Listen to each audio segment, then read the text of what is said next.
আজকে আমার একটু কৈফিয়ত আছে, সেটা হচ্ছে যে আমাদের এখানে যে বার্ষিক মাহফিল হবে, সেই মাহফিলের বক্তাকে দাওয়াত দেওয়ার জন্য আমাদের কয়েকজন মুরব্বী ডক্টর এনায়েতুল্লাহ বাসির দরবারে যাবেন। এখানে আমাকেও তালিকাভুক্ত করা হয়েছে, যার জন্য আমি সময় দিতে পারলাম না। আমি একটু এই জন্য নিজকে দায়ী মনে করছি। আসলে এই প্রোগ্রাম আমরা ওই দাওয়াতের প্রোগ্রামটা একসঙ্গে হয়ে যেতে পারতাম না।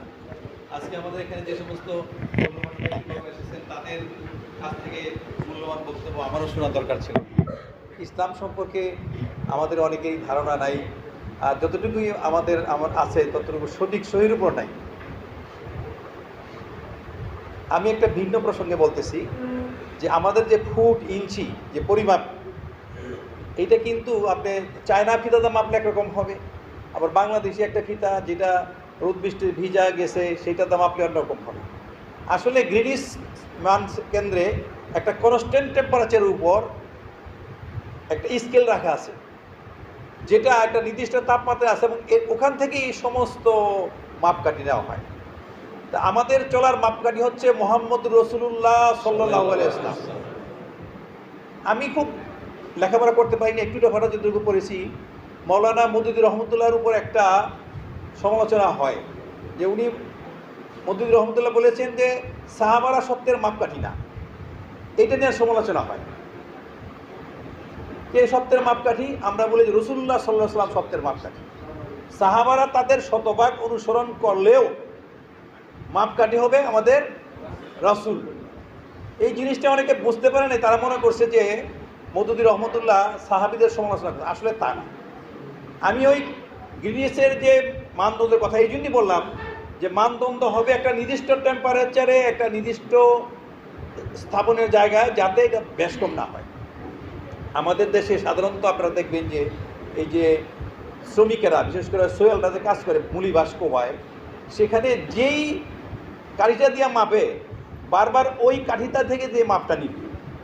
আপনি একটা 10 ফুটের লাঠি দিয়ে মাপলেন, এটা ফেলাই দিলেন, আরেকটা নিলেন, দিন শেষে দেখা যাবে যে আপনার মাপকাঠিতে পরিবর্তন হয়ে গেছে 2-3 ইঞ্চি।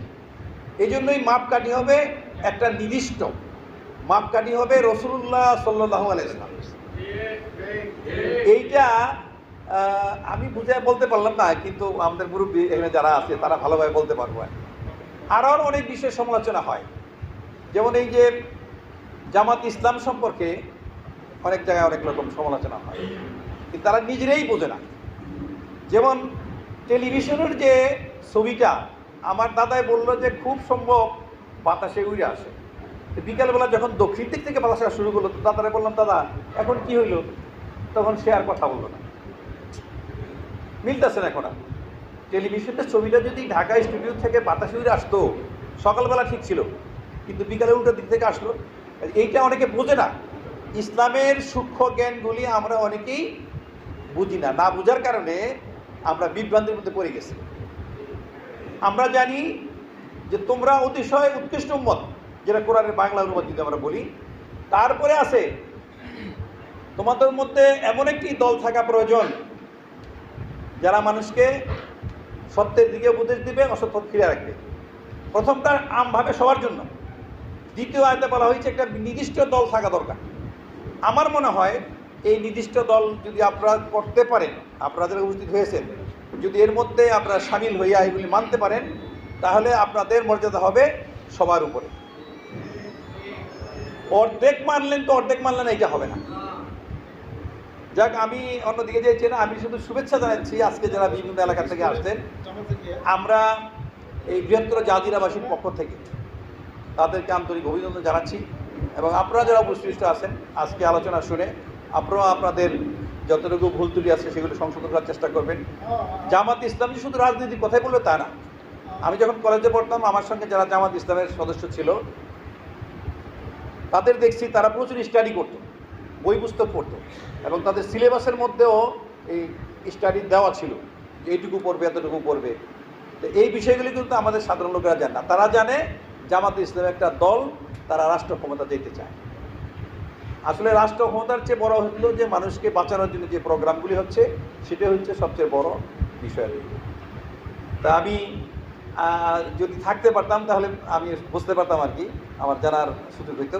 তো আমি আবারও ধন্যবাদ জানাচ্ছি সকলকে, যে আমাদের যে সমস্ত মেহমানবৃন্দ বিভিন্ন এলাকা থেকে এসছেন, আপনারা যারা উপস্থিত আছেন, আপনারা এই ধৈর্য সহকারে বক্তব্য শুনবেন এবং সেই অনুযায়ী আপনাদের ঈমান ও আমলকে পাকাপোক্ত করার চেষ্টা করবেন। সবাইকে আন্তরিক ধন্যবাদ। ও আখিরুদ্দাওয়ানা আলহামদুলিল্লাহি রাব্বিল আলামিন। আসসালামু আলাইকুম।